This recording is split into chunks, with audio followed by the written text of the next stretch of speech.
Hey everyone, welcome to Meeple Bits. Thanks for joining me. Today we're going to go through Statecraft, a game designed by Peter Blenkum, published by Inside the Box Games for 2 to 6 players with a playtime of 20 to 60 minutes.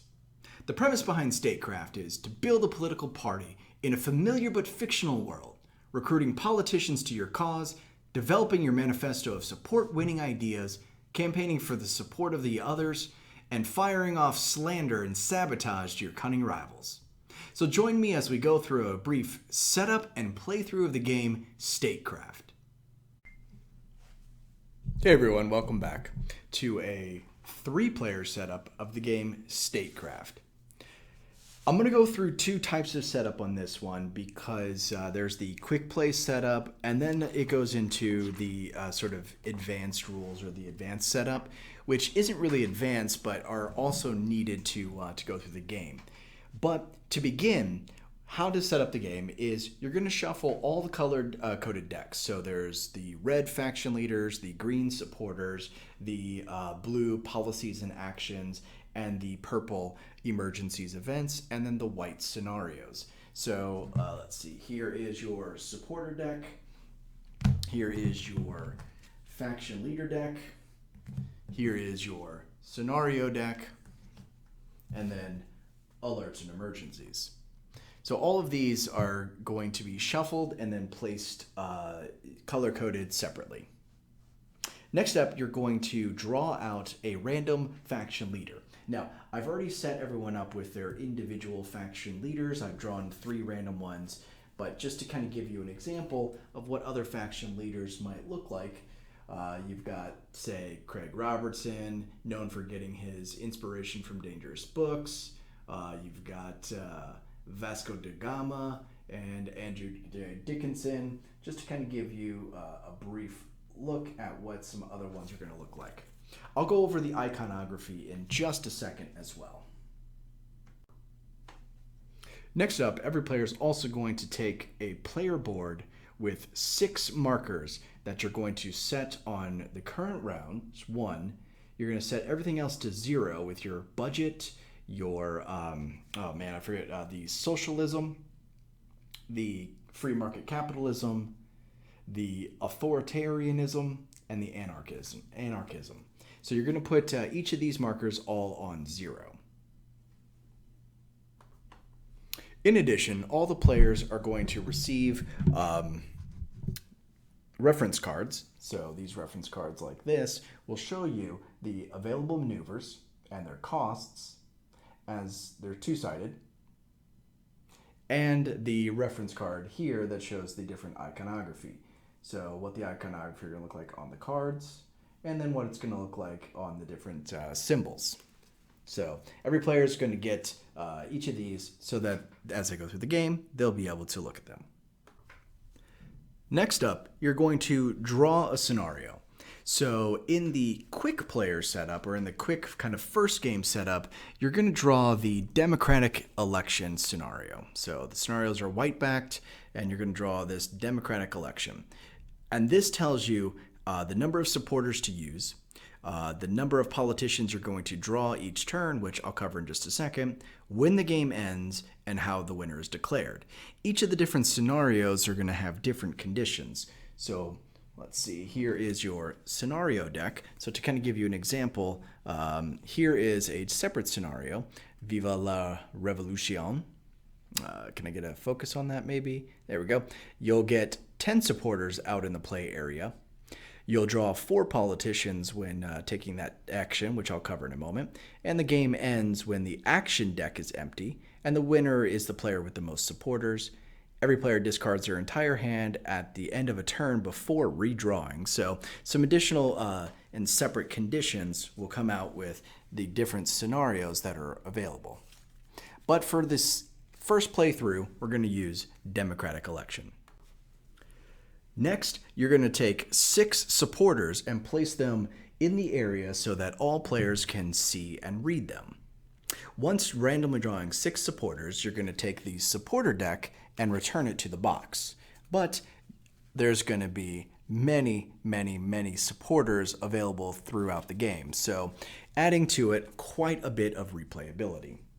But once you've drawn your 6 random for this setup, so it tells us here 6 supporters go out and play. As we just saw, the other one, this one we would use 10 supporters in play. And then return the green back to the box. Next, all players are going to draw 3 cards from the Policies in Action deck here. And this is going to remain in play throughout the game. So I've gone ahead and drew out 3 cards for all the players so that they can see exactly what they're doing. And to kind of give you an example of some of those policies and actions, here's what my hand looks like right there. Some of them say action in the lower left. Others will be two-sided, which are going to be your policies. And that's it. So once all players have 3 policies in action in their hand, you're going to keep that out in play because those are going to be your draw pile throughout the rest of the game. Next, we're going to take the purple Events and Emergencies deck. Now this is where things are going to differ from the quick basic setup versus the advanced setup. And that's going to come in the form of the purple deck, Events and Emergencies. In your basic setup, these are not used at all. You're going to set them to the side and then let them sit there. In the advanced setup, which we will play through not in this video, but just to kind of give you an idea, you're going to take event cards and put them into 3 piles. Shuffle one of the piles into the Policies in Action deck into a regular type game. Then you'll take 2 of the piles for a more disruptive game, and then you're going to shuffle in all 3 piles in a chaotic game. So if you have this deck, you're going to kind of separate it out into thirds and then take one of the piles and shuffle it into this deck. And as you can see here, this deck is pretty darn large, so the Events and Emergencies would be able to come out frequently, but not too frequently.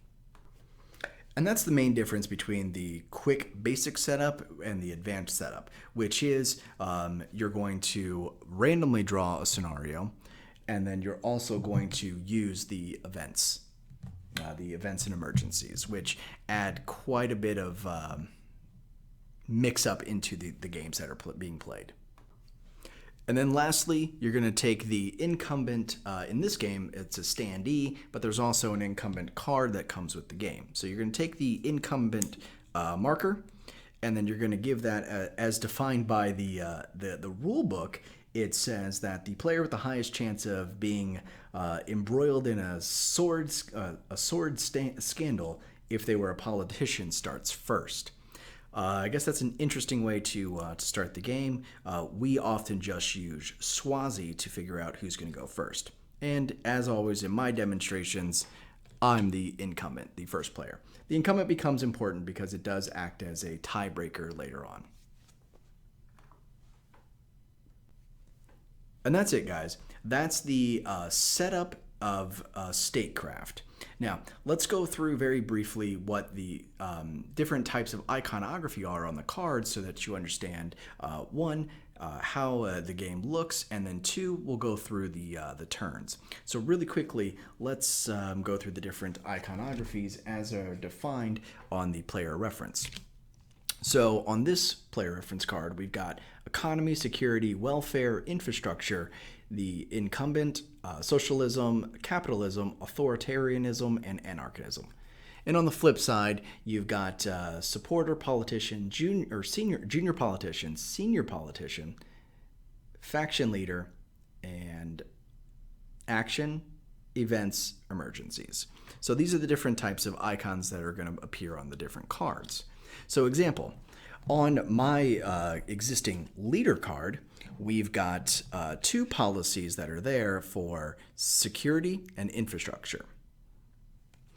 On player 2 over here, his policies are economy and infrastructure. And then player 3 has economy and welfare. So what does that look like on the different policies and action cards that are going to come out? it's going to look a little bit like this. So in the upper left is the different type of policy that I can play this on any politicians that I have. Example, my faction leader has a policy of infrastructure, so I am able to play this infrastructure card on that politician. The numbers here at top indicate how we'll move the tableau markers. So I'm going to move my capitalism +2. I'm going to move my authoritarianism 1 and my anarchism 1. And then I'm going to move my economy -1. But on the reverse side, if I chose to play it in this fashion, so this one is decentralized schooling, and this policy on this side is centralized state schools. I would lose 2 economy, and then I would gain 2 socialism and 1, oh God, I need to remember this, authoritarianism. And then you'll notice that there's some blank ones, so this policy doesn't do anything for those other 2 that don't come out. And then what an action card looks like this. So this social media campaign, if played, this one says to shuffle the unused supporter cards together, draw 1, and add that to the floating supporters. Okay, so that's what the different icons look like on the cards that you're going to draw out. But what do you do for actions? On your turn, as I mentioned, this is a kind of hand management. So on your turn, you're going to do certain types of, we're going to call them maneuvers, because that differs a little bit from the action cards that come out. So action cards are using cards, but the available maneuvers are kind of how your turn plays out. So on your turn, you can take an action, which is to play an action card from your hand. That cost is 0 cards to discard other than what you're about to do, which is playing it from your hand. There we go. The other maneuver, announce. Play a policy card from the hand and tuck under the top of the relevant politician. So what that means is that if this is my hand here, I've got 2 policies available to me, and I can play this policy underneath my politician like so. So I want to keep the top ones exposed so that you can see exactly what you have here. One important note, you may have only 3 announced policies under any politician, and then also you can have only 3 denounced politicians, which is the other maneuver. So basically you can have 3 cards going up and 3 cards going underneath your politician at any time. So a politician here or a politician that you're going to put next to it. So at any time you can have then a maximum of 5 total politicians available in your play. The other available actions on your turn are to campaign. That's when you're going to match your ideology and to a supporter in the play area, and you're going to pick him up and put him kind of in play in your area. Poach, you can claim an unsatisfied or satisfied supporter. So that means if you've got policies here on the poach action, if you've got policies that match a supporter that someone else has, if that supporter if that person, that leader, no longer meets the criteria for that supporter, you can discard 1 card, as indicated here, to poach them from them.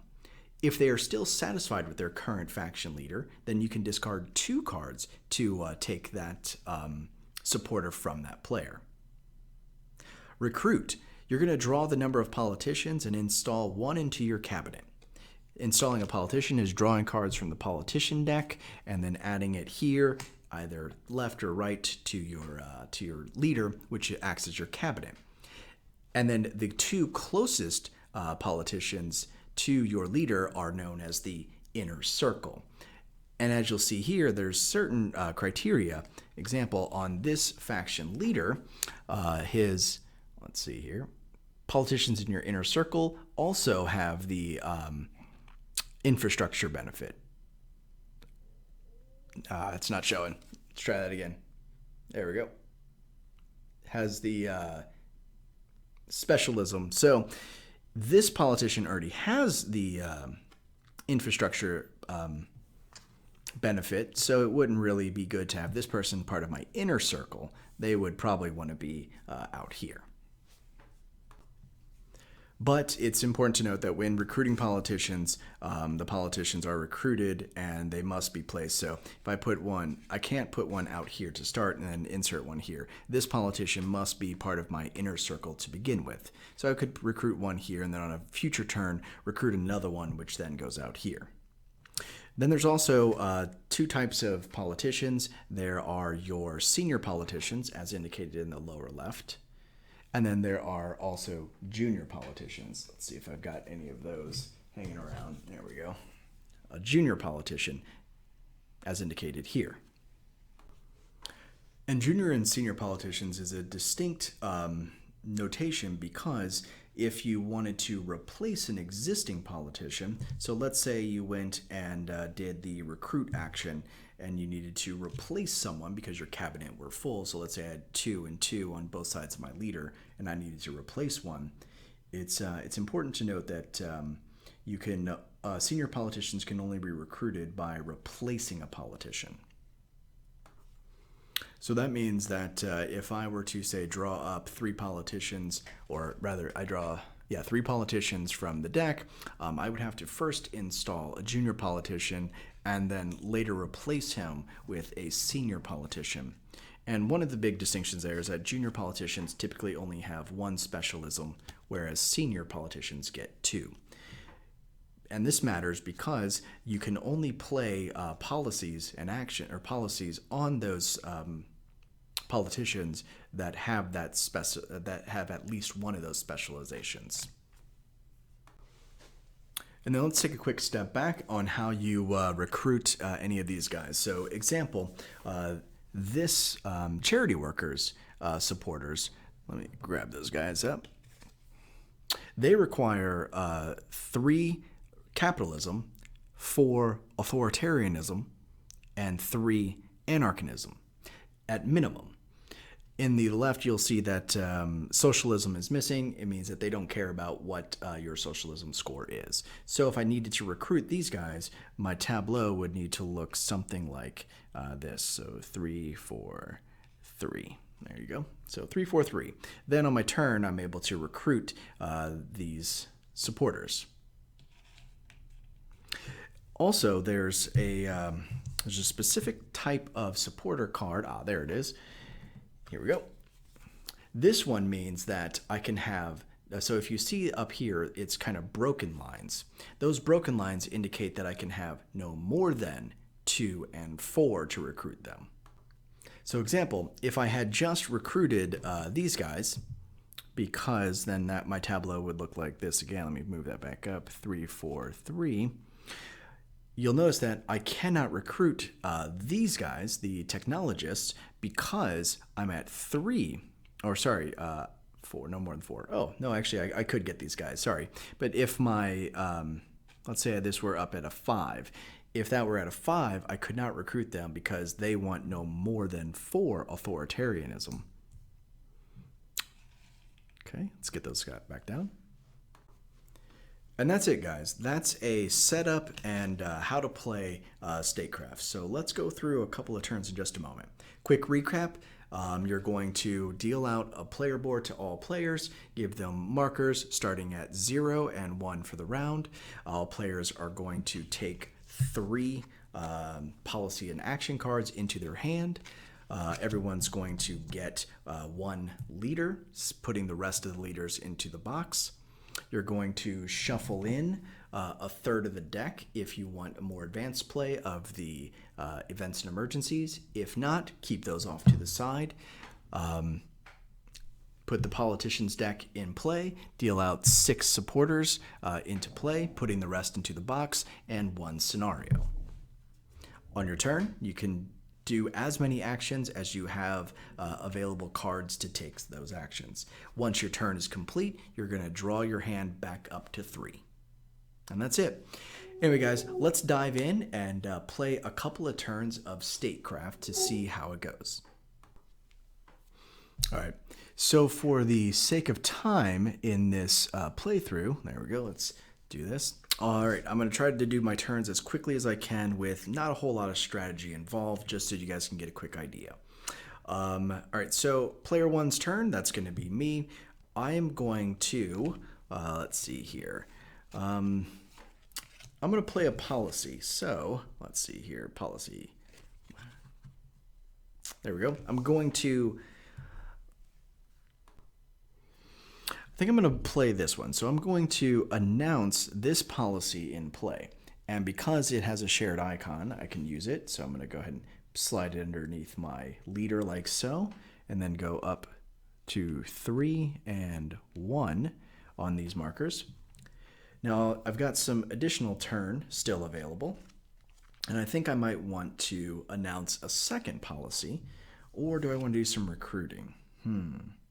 Yeah, let's announce a secondary policy, decentralized schooling, like so, and then I'm going to move up 2, and I'm going to move up 1 and 1 more. So I'm well on my way to trying to grab a couple of these guys that are out there now.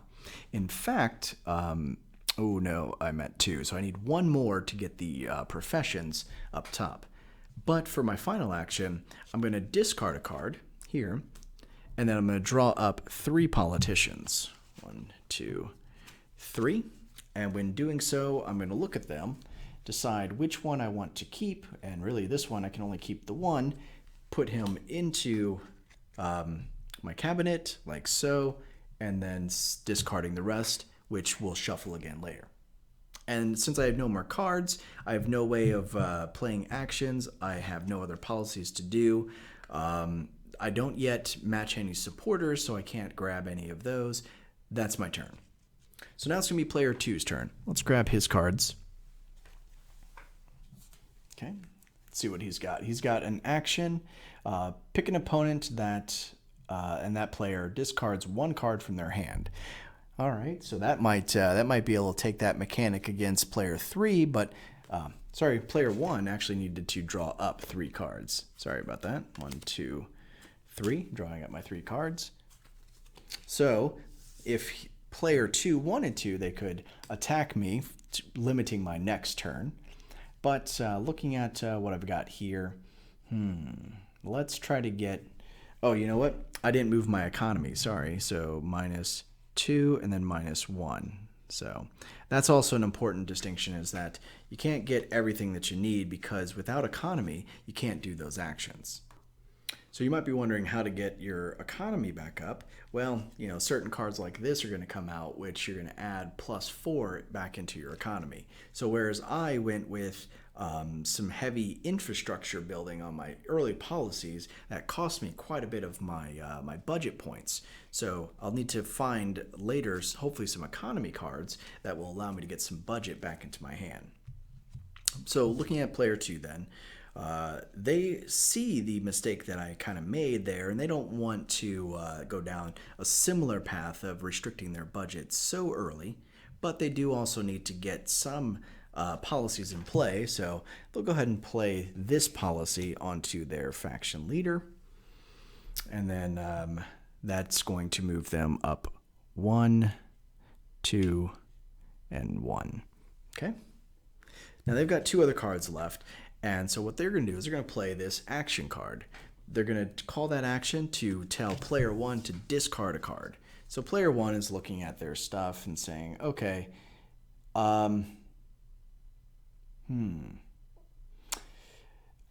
in fact, I'm going to go ahead and use this one, negate an action card played by an opponent by discarding this card. So I'll go ahead and use this instead, discard that one, to negate his action, but I'm still minus some cards.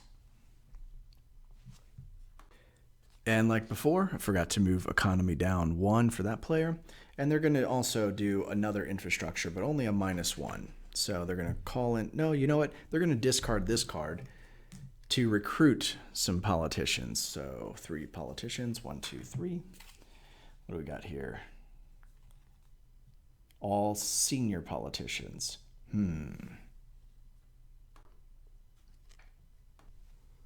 So in this draw, we got 3 senior politicians.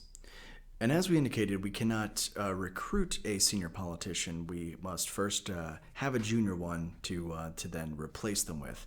So there is an FAQ section that kind of covers this, which says that you would redraw until it's possible to grab a junior politician. So let's see, 1, 2, 3. There we go. Junior politicians, awesome. Let's do, well, they're all basically the same. So I'll go ahead and recruit this one. There we go. And then that's my turn. So player 2, ready to go. Moving on to the next round for player 3. So player 3, looking at their hand, they've got 1 policy and 2 actions. Draw up 2 cards from the action deck. Yeah, I think I'm absolutely going to use that one. So now player 3 has got 4 cards to do some actions with. And they've got a leader with the economic specialization. So in fact, they're probably going to want to play, let's see here, which one is better? Oppose, tax, introduce intoxication tax. We'll go ahead and add tax. So sliding this underneath her like so. There we go. Moving up to, whoops, nope, round marker. So we're going to move up the economy 2. We're going to move up 1 and 1. There we go. Now I've still got 3 more cards to take some actions with. Let's see, what's this one? Take a politician from an opponent's cabinet and add to your cabinet. Return that politician's policies to the original hand. So I could use this card to take a politician from someone. So I think, actually, I'm going to go ahead and do that as well. Now, no politicians got policies, but if they would have them, they would go back into that player's hand. So I'm going to go ahead and recruit this individual into my hand. Now, that doesn't really help me. Neither one would have really helped me because of the policies that I have left in my hand here. So I could discard one of these to try to recruit some others, and I think that's what I'm going to do, because I can't play this infrastructure one. So I'm going to discard that to recruit 3 politicians, or to look at politicians to recruit. There we go. We got 2 junior politicians to choose from. Wait, let's see here. We need probably this guy. He's got a good policy. So let's put him right there, setting the other aside, which leaves us with 1 potential action left on the table. So we could gain 3 additional budget points by playing privatized public services, or we could go up 4 in the socialism category by playing this one. That would get us quite a bit of points and cost us the 2 budget that we just gained, which isn't too terrible. So let's go ahead and do that. So let's slide that in there. There we go. We're going to go down our 2 budgets, go up 4, and go up 2. There it is, 1, 2. So looking around, do I meet the requirements of anyone just yet? No, almost though. So we're getting close. But anyway, guys, that's a setup and playthrough and some turns of Statecraft. I hope you guys enjoyed. Stay tuned for a moment for my afterthoughts while I break down the table. Thanks again. Hey everyone, welcome back. I hope you enjoyed that setup and playthrough of the game Statecraft. So what is my initial take on the game is that, yeah, it's a pretty okay, I guess, deck or hand management type game with a little bit of building up your profiles and building out a tableau. So I say that it's okay because in the initial setup of the standard game, it says to go through 8 turns and then everyone gets equal amount and you're done. So I could see how that could get pretty stale kind of quickly. But also, I guess one of the other struggles that I had with the game is that it kind of advertises itself as this build your own fictional sort of government, nation, etc. Yet you're not really doing that, because what you are beholden to is the supporters that are out in the play. So when you're building out your government, you're building out your policies and your manifesto, you're actually not building it in the way that you'd ultimately like to. So let's say you want to be uber, capitalists or anarchists or what have you. Well, you can't really do that because you have to win over the support of the supporters that are out there. So as you're going through and managing the hand, well, really you're not building your own manifesto, you're building the manifesto of the supporters that dictate it. So I guess that's probably one of my biggest gripes about the game is that, it's advertised and set up in one way, but you're really driven down a separate path.